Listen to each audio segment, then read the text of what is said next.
नमस्कार, मैं प्रिया राज। आप देख रहे हैं एक न्यूज 24। सबसे पहले आप सभी को 76वें गणतंत्र दिवस की हार्दिक शुभकामनाएं एक न्यूज 24 की तरफ से।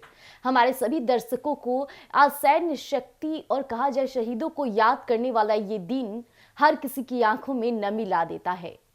आजादी के महोत्सव को लेकर के हम हर वर्ष से कहीं न कहीं इस मौके का इंतजार करते हैं और कहा जाए तो आज के दिन उस घर में एक दीप जलती है जिसे कहा जाता है शहीदों का नमन।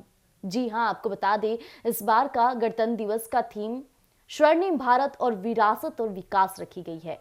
हालांकि इस थीम के जरिए कहा जाए जितने अच्छे इसके विचार है उतने ही अच्छे भारत में प्रज्वलता की एक उम्मीद और एक किरण जगती। और आज 26 जनवरी को भारत अपना 76वां गणतंत्र दिवस मना रहा है। 26 जनवरी का दिन हर भारतीय के लिए गर्व से भरा दिन है।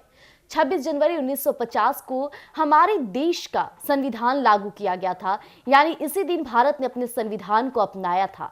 हमारे देश एक गणतंत्र के रूप में स्थापित हुआ था। हर साल राष्ट्रीय राजधानी दिल्ली में गणतंत्र दिवस पर भव्य परेड का आयोजन होता है, जिसमें देश की सांस्कृतिक विविधता, ताकत और सैन्य शक्ति का अनूठा मिश्रण दिखता है। संविधान लागू होने के 75 साल पूरे होने के चलते इस बार की परेड और भी खास होगी। परेड के दौरान 2 झांकियां संविधान के 75 साल के उत्सव को प्रदर्शित करेगी। इस बार गणतंत्र दिवस परेड की थीम स्वर्णिम भारत, विरासत और विकास रखी गई है। इस बार विभिन्न राज्यों, केंद्र शासित प्रदेशों और केंद्र सरकार के मंत्रालयों, विभागों की 31 झांकियां भाग लेगी, जो स्वर्णिम भारत, विरासत और विकास विषय पर आधारित होगी। परेड में मुख्य अतिथि इंडोनेशिया के राष्ट्रपति प्रबोवो सुबियांतो होंगे।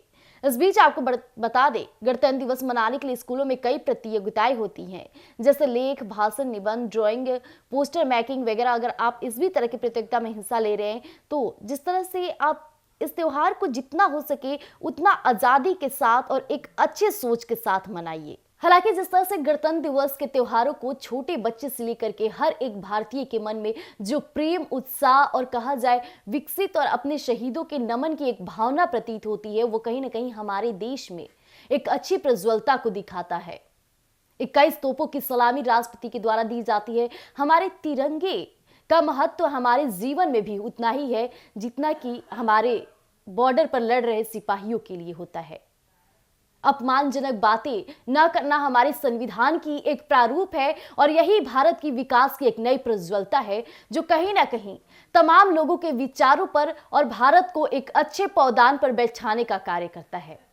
लोग कहते हैं भारतीय संस्कृति वो होती है जो भारत के संलिप्तता में और अपने शहीदों को याद करके, और जब भी भारत पर उंगली उठता है तो एक भारतीय जरूर वहां खड़ा मिलता है जो हुंकार भरता है, और वो हुंकार यहां तक जाती है कि बॉर्डर पे बैठे सैनिक को भी उस पर प्राउड फील होता है, गर्व फील होता है।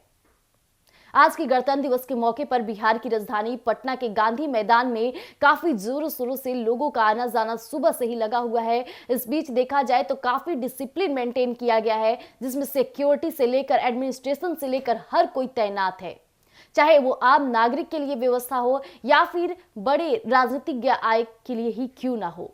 लेकिन जो प्रावधान, जो तैयारियां चल रही है वो काफी जोरों शोरों से चल रही है। कुछ देर में ही वहां झंडे तोलन का उत्सव होगा और इस बीच हमारे शहीदों को नमन किया जाएगा।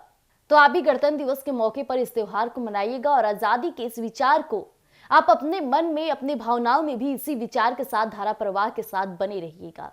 धन्यवाद।